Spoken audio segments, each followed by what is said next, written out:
Kanan kiri Bapak, ya silakan. Ya. Ayo masuk. Lokot yang belum pernah sini, yuk masuk. Ini Allah mendengarkan ucapan saya. Dulu tempat saya bekerja tidak mengenal waktu, malam hari, karena kegentingan negeri pada tahun 1998-1999. Disinilah naskah utama reformasi TNI. Di sini, fungsi kita akhiri, kekaryaan kita akhiri, bisnis TNI yang keluar dari tatanan kita akhiri. Sistem hukum kita tata kembali, mana yang mesti masuk hukum militer, mana yang masuk hukum sipil, dan banyak hal in this room, di meja ini. Demikian juga ketika dulu lambang segitiga yang dianggap tiga berlian oleh dulu Mercy, sekarang di sini bendera, di sini. Kemudian manifesto politik tahun 2001, tolong dibaca. Itu cikal bakal Partai Demokrat. Manifesto politik 2001, tolong dibaca. Kemudian di sebelah sana adalah lagu. Nah, tinggal yang tidak saya ciptakan sendiri, himne Partai Demokrat. Bagi yang punya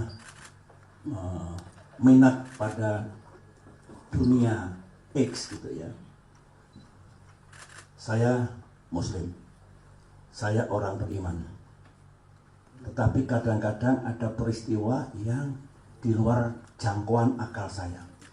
Sama dengan almarhumah Ibu Ani. Nah, kalau saya sebagai manusia yang alhamdulillah memiliki kekuatan logika, common sense, karena studi saya, belajar saya yang tidak pernah berhenti sampai sekarang, saya masih terus belajar tentang kehidupan, tentang negara, tentang rakyat dan sebagainya. Kalau ada sesuatu yang beyond my logic, itu milik Allah, milik Tuhan. Ada yang bilang, nggak percaya, omong kosong, itu tahyul itu. Saya tidak gegabah itu, saya nggak paham kok bisa begini ya. Saya daripada salah, kita serahkan pada Tuhan, kepada Allah. Barangkali Tuhan hanya, kamu batasnya sampai di sini manusia, yang ini milik kamu. Kamu kalau masuk ke situ malah cilaka dunia, malah cilaka kehidupan ini. Mungkin begitu. Nah, apa yang saya ceritakan ini sebetulnya waktu saya bangun, ini belum ada ruangan ini. Pertama kali. Setelah saya jadi menteri, saya tambah ruangan ini. Jadi ketika kemudian Partai Demokrat kita dirikan, sudah di sini, sudah ada ruang ini.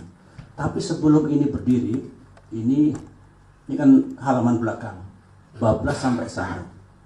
Ini ada cerita, ya supaya kita dari dunia yang realis sedikit masuk ke dunia yang spiritualis gitu ya. Rumah ini tiba-tiba di belakang ini banyak ular. Ular kobra kecil, banyak. Di depan juga ada, di sana juga ada. Jadi masih ada yang pramugari saya yang masih bersama saya sejak itu. Pusing, akhirnya kita ngaji gitu kan, agama gak berkurang. Terus akhirnya saya minta, ada nggak kiai yang mengetahui dunia seperti ini apa ini? Ini betul-betul snake, ular, atau ya maaf ini sebetulnya entah apa, orang bilang jadi-jadian. Akhirnya datang seorang, setelah gak lama 2-3 minggu datang kiai di sini, datang, apa Pak Bu masalahnya ya gini. Beliau doa di sini, nulis-nulis di sini. Saya tidak bisa menjawab sekarang, saya akan cari waktu. Malah tambah deg-degan ini sama Ibu Ani ini. Tiba-tiba, ya Bapak Ibu percaya atau tidak percaya, ini di bawah ini ada pusaka yang sudah tidak tahan. Dia ingin keluar, ingin mencari ya orang tua yang baru lah gitu. Terus pusaka gimana? Dia cerita, Pak, ini dulu perbatasan kerajaan Pajajaran dengan Jayakarta dulu. Saya tidak tahu Jakarta era berapa, Pajajaran era berapa. Terus hubungannya apa? Di pusaka itu sebetulnya melambangkan itu. Terus saya, nah gimana caranya? Yang penting ular ini pergi dari sini.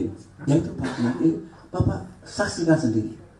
Akhirnya saya di samping istri Ibu Ani ngajak ipar saya Pramono Edi Wibowo yang sudah berpulang sekarang. Ibu Ani juga sudah berpulang.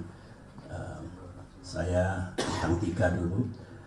Nunggu di sana di pintu di sana. Sama ada lagi Sersan Makmun juga di situ. Nah akhirnya dia bilang, Bapak Ibu lihat saja.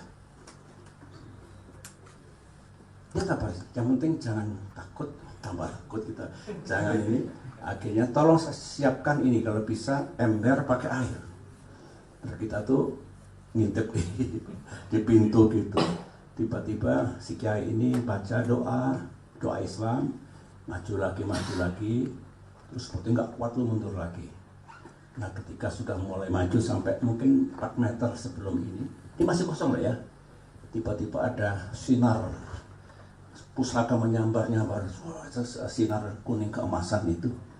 Terus akhirnya pergi lagi saat itu.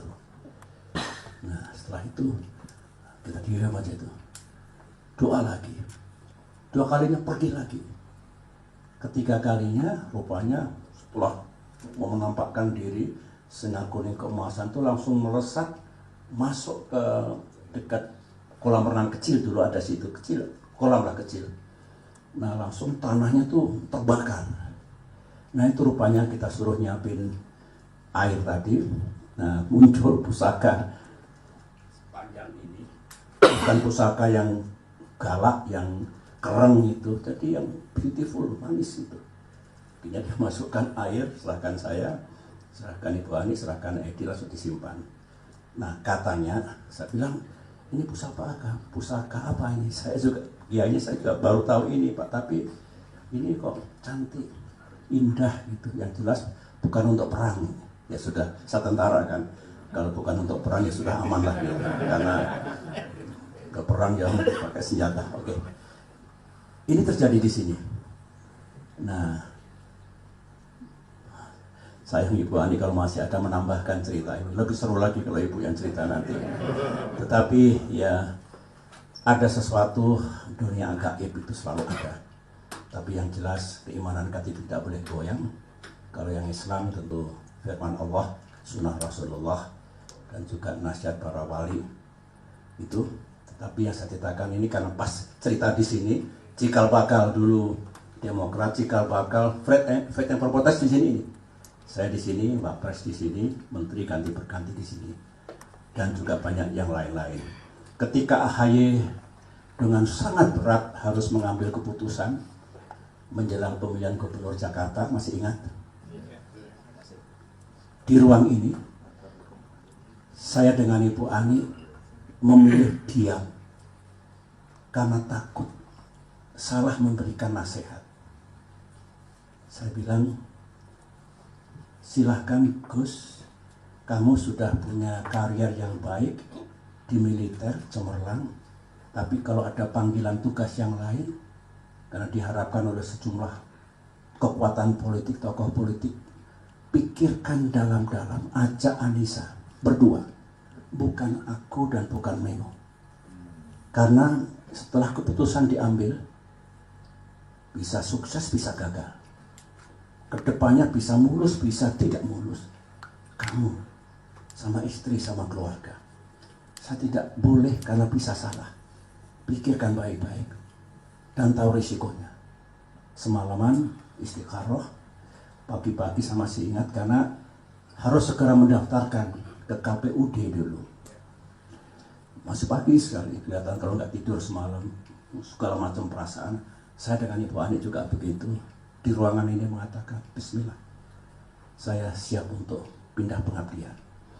Ibu Ani nangis, she was crying, karena tahu risikonya. Dan memang benar, tidak mudah, gagal. Setelah itu masuk dunia politik 7-8 tahun juga terbanting-banting, tidak mudah. 5 tahun menghadapi aksi pembegalan tidak mudah. Semua sudah tahu karena bareng-bareng, tapi ya sekali dia pilih, sudah pilih. Semoga Tuhan memberikan yang indah. Inilah para kader utama, para pemimpin Demokrat yang saya cintai, terutama apa yang saya sampaikan tadi, kiranya ayo menjadi pedoman kita, tuntunan kita untuk melanjutkan perjuangan untuk negara dan partai kita. Nah, yang cerita tambahan ya untuk selingan, untuk tambah pengetahuan. Terima kasih, kita kembali ke sana. Ya, wartawan, silakan wartawan. Terima kasih, wartawan keluar langsung. Terima kasih. Ketua Majelis Tinggi Partai Demokrat untuk 5 tahun ke depan. Tadi setelah berdiskusi, kemudian juga mendapatkan wejangan dari beliau. Alhamdulillah, Bapak SBY juga telah merespon dan menerima untuk kembali menjadi Ketua Majelis Tinggi Partai Demokrat 2025-2030. Kira-kira itu tadi yang kami bicarakan di dalam. Mungkin ada tambahan? Silakan, Ya. Pak Ero. Kami kan mendapatkan